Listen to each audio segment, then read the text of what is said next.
Assalamualaikum warahmatullahi wabarakatuh. Bismillahirrahmanirrahim.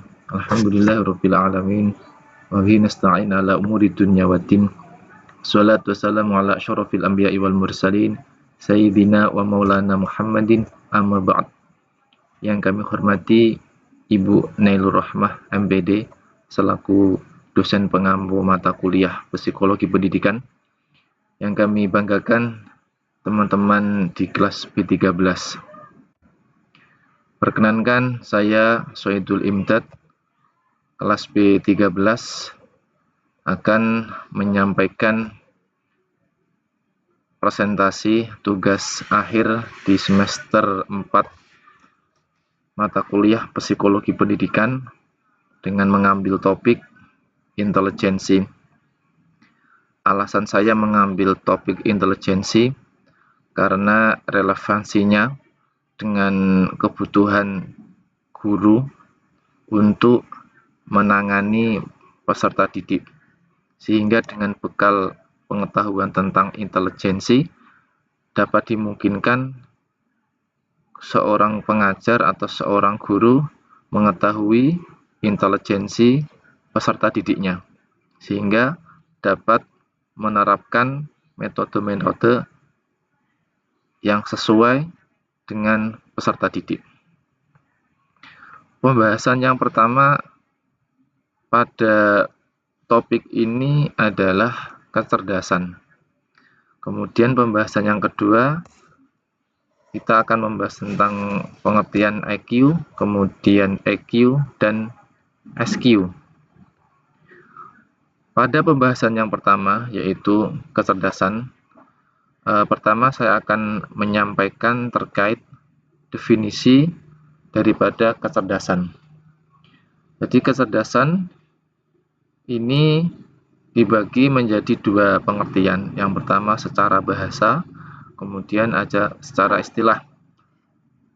Secara bahasa, intelijensi diartikan sebagai kemampuan umum dalam memahami hal-hal yang abstrak.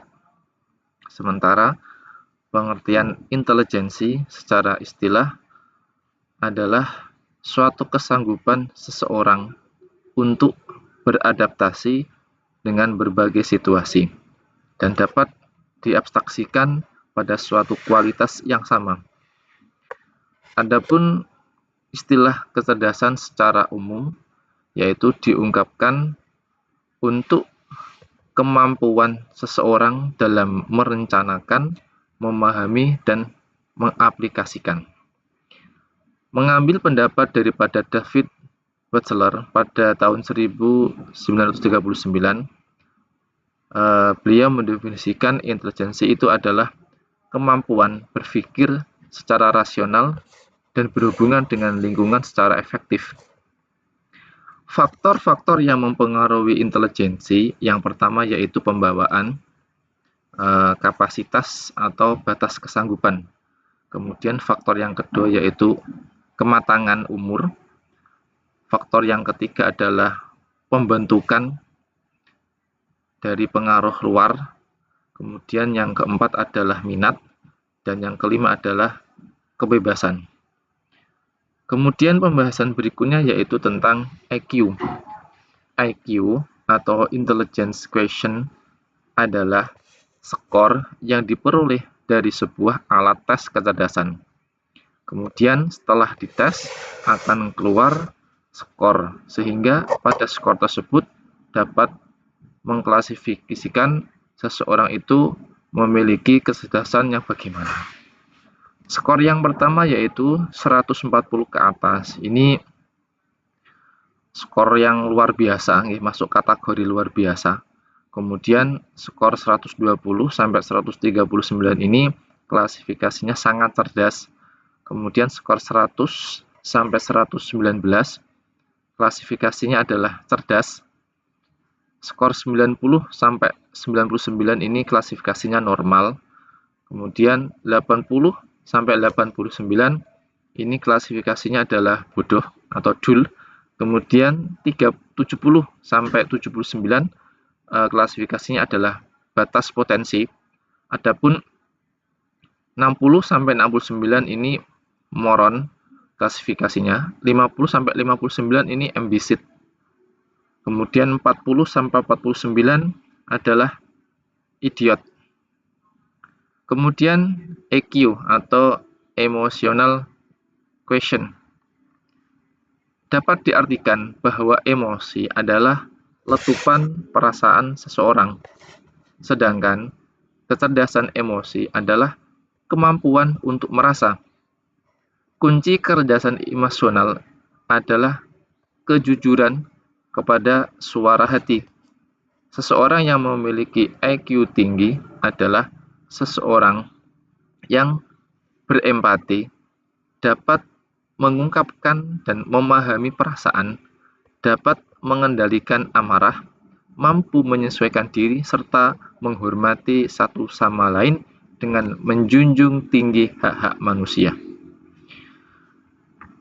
Berikutnya yaitu SQ, spiritual quotient.